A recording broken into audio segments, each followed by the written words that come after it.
What's up, you guys? Naesam here, and I've noticed a lot of shamans talking about how bad they are on the move, or like how they feel like they're completely useless if they have to move at all. And I kind of decided I should probably make a video going over what exactly you're supposed to do if you have to move. So the first thing you have to kind of do is think about what are you moving for, how far do you have to move, all that minor stuff, because it kind of depends on that, the answer to that, as to what you end up doing. Like if you're moving because you're going to die, there's something under you, you should definitely Ghost Wolf to get out of it quickly, or Gust of Wind if you have that. You gotta get out of it immediately. You can't like continue your rotation or anything, you're probably gonna end up dying.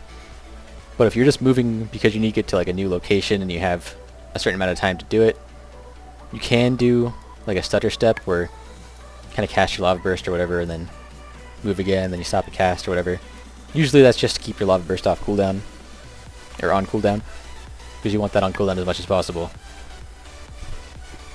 But usually you can't really do that because otherwise you wouldn't really need to move, or you could just Gust of Wind there. Like if you need to get over to this Shaman, as I was saying before my game crashed, you can Gust of Wind and kind of immediately get to where you need to be if it's not a very far distance, then you can go back to casting a normal rotation. But if, for one thing, you aren't always going to have Gust of Wind because there's other talents on this tier that can be useful in certain situations, in a lot of situations for this one, so sometimes you kind of have to run.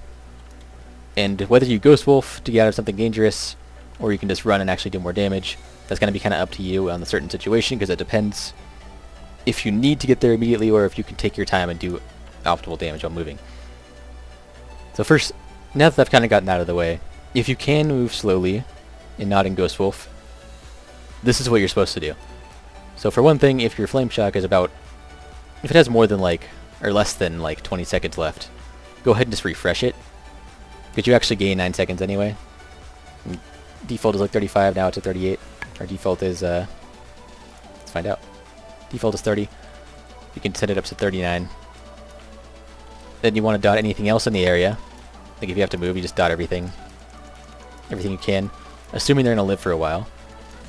Then once everything is dotted, nothing can be refreshed, then you just Earth Shock. Doesn't matter how much Maelstrom you have, as long as you have more than 10, you can Earth Shock. And also, obviously, main priority is going to be using Lava Burst procs. If you get them, that comes kind of with dotting things. So basically, your first priority is to refresh your dots, and then dot things that don't have dots. If the things aren't going to last very long, then you actually want to Earth Shock first. First to refresh your dot of the main target or whatever, if you can. If it's like less than 20 seconds remaining, you refresh the dot, and then let's assume all these adds are not going to last very long. You just keep using your procs or whatever. Then you just want to Earth Shock to get rid of all your Maelstrom, and then dot these. Because if they aren't going to live long enough to get the dot, the full effect of the dot, you're just wasting Maelstrom using it on that instead of using an Earth Shock. So that's like the basics for how to do movement if you're not using Ice Fury. So now let's say we're on a boss that has really predictable movement every like 45 seconds. You basically just, like, you do your normal rotation, then when the movement, like you see a little DBM timer moves over here or whatever, it says movement's coming in like 5 seconds. You cast your Ice Fury, continue your normal rotation, then as soon as you gotta move, you just start using your Ice Fury charges. Ice Fury is basically really good if there's periodic predictable movement every, well, about 30 to 45 seconds. That's the only time Ice Fury is really the best though. That and like major target swapping, but I went over that in a different video. To summarize, if you need to get to a different location immediately, the best option is to Ghost Wolf, Gust of Wind, do whatever else you gotta do to get there quickly. If you can take your time, then you want to refresh your dot anything else that's gonna last a long time, use your Lava Surge procs, and then if there's other like little adds that aren't gonna last a very long time, you just Earth Shock to get rid of it all, and then you dot those until you can stop again, then you just continue your normal rotation. Then with the Ice Fury, it's basically just use it before the movement's going to come, 4 or 5 seconds before, since sometimes it can be a little unpredictable. And then as soon as it comes out, then you start moving, you cast it, then you start moving, and then you use your Ice Fury. And just to clear everything up, I have gotten questions when telling people about this, asking me about Earth Shock, basically wanting to know, like, I thought it wasn't useful, or I thought it was only supposed to be used at like 86 or more or whatever, and that's just the time that you want to use it to avoid capping your Maelstrom. It actually scales linearly, so like at 10 Let's get a 10 maelstrom about. It still does good damage. Like, it still does exactly how much damage you'd expect from a 10 or a 10% maelstrom. It does 10% of the damage it would do at 100, basically.